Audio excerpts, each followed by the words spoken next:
Venezuela के पास दुनिया का सबसे ज्यादा तेल भंडार है। इस प्राकृतिक धन ने एक उज्जवल भविष्य का वादा किया था। 1914 में तेल की खोज ने वेनेजुएला को बदल डाला। यह तेजी से दक्षिण अमेरिका के सबसे अमीर देशों में से एक बन गया। तेल निर्यात से भारी राजस्व प्राप्त हुआ, जिससे आर्थिक विकास और सामाजिक व्यय को बढ़ावा मिला। कुछ समय के लिए वेनेजुएला समृद्धि के लिए नियत लग रहा था। हालांकि तेल पर यह निर्भरता दोधारी तलवार साबित होगी। वेनेजुएला की अर्थव्यवस्था एक ही वस्तु पर खतरनाक रूप से निर्भर हो गई। वैश्विक तेल की कीमतों में उतार चढ़ाव का देश की किस्मत पर गहरा प्रभाव पड़ेगा। तेल पर इस अति निर्भरता ने भविष्य में आर्थिक उथल-पुथल की नींव रखी। अपनी अर्थव्यवस्था को विविध बनाने के बजाय वेनेजुएला संसाधन अभिशाप का शिकार हो गया।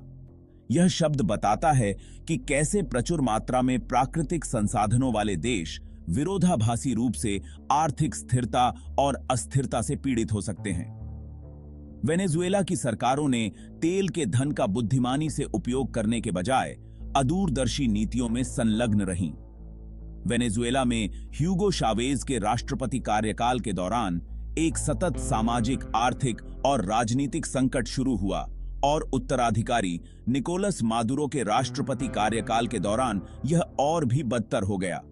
उन्होंने सतत विकास में निवेश करने के बजाय जनसंख्या को खुश करने के लिए लोक लुभावन उपायों पर ध्यान केंद्रित किया।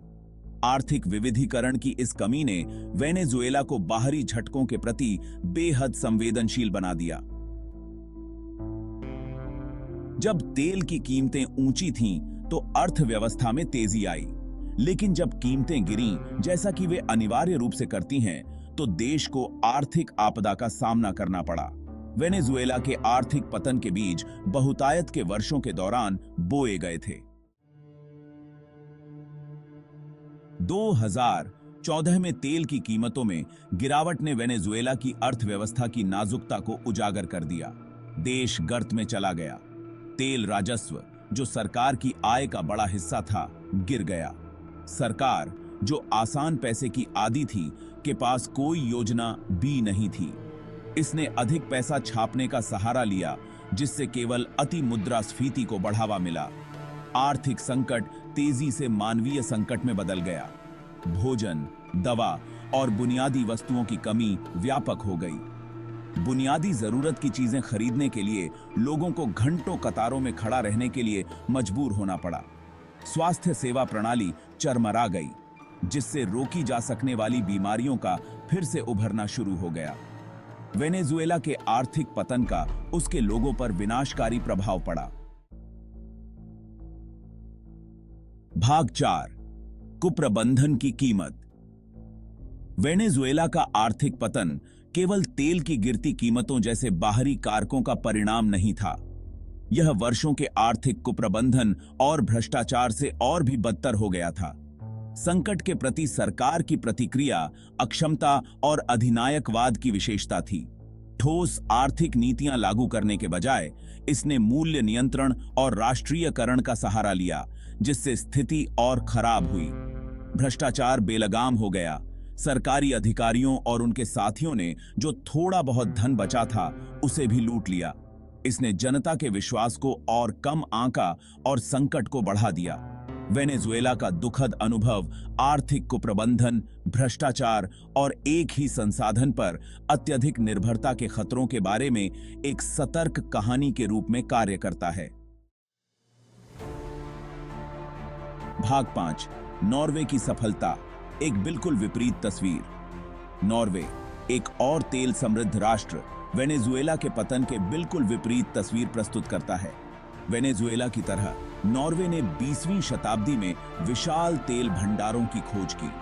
हालांकि नॉर्वे ने एक अलग रास्ता चुना, जो विवेकपूर्ण प्रबंधन और दीर्घकालिक दृष्टि से चिह्नित था। अपने तेल धन को बर्बाद करने के बजाय नॉर्वे ने भविष्य की पीढ़ियों के लिए अपने तेल राजस्व का निवेश करने के लिए एक संप्रभु संपत्ति कोष की स्थापना की, जो दुनिया का सबसे बड़ा कोष है। नॉर्वे ने अपनी अर्थव्यवस्था को विविध बनाने, शिक्षा, प्रौद्योगिकी और अक्षय ऊर्जा में निवेश करने पर भी ध्यान केंद्रित किया। नतीजतन नॉर्वे उच्च जीवन स्तर, एक मजबूत कल्याणकारी राज्य और एक विविध अर्थव्यवस्था का दावा करता है, जो तेल की कीमतों में उतार चढ़ाव के प्रति कम संवेदनशील है। नॉर्वे की सफलता की कहानी दर्शाती है कि संसाधन संपत्ति एक आशीर्वाद हो सकती है, अभिशाप नहीं, अगर इसे जिम्मेदारी से प्रबंधित किया जाए। भाग 6, उभरते बाजारों के लिए सबक। वेनेजुएला के जाल से बचना। वेनेजुएला का आर्थिक पतन अन्य उभरती बाजार अर्थव्यवस्थाओं, खासकर प्राकृतिक संसाधनों पर निर्भर लोगों के लिए बहुमूल्य सबक रखता है। मुख्य सीख आर्थिक विविधीकरण का महत्व है। देशों को एक ही वस्तु पर अत्यधिक निर्भर होने से बचना चाहिए, चाहे वह कितनी भी प्रचुर मात्रा में क्यों न हो। अधिक विविध और लचीली अर्थव्यवस्था बनाने के लिए शिक्षा, बुनियादी ढांचे और प्रौद्योगिकी में निवेश महत्वपूर्ण है। समान रूप से महत्वपूर्ण है सुदृढ़ आर्थिक प्रबंधन, पारदर्शिता और कानून के शासन की आवश्यकता। भ्रष्टाचार और कुप्रबंधन संसाधन संपत्ति के लाभों को जल्दी से नष्ट कर सकते हैं, जैसा कि वेनेजुएला का मामला दर्शाता है। वेनेजुएला की गलतियों से सीखकर अन्य उभरते बाजार अधिक टिकाऊ और समृद्ध रास्ते पर चल सकते हैं।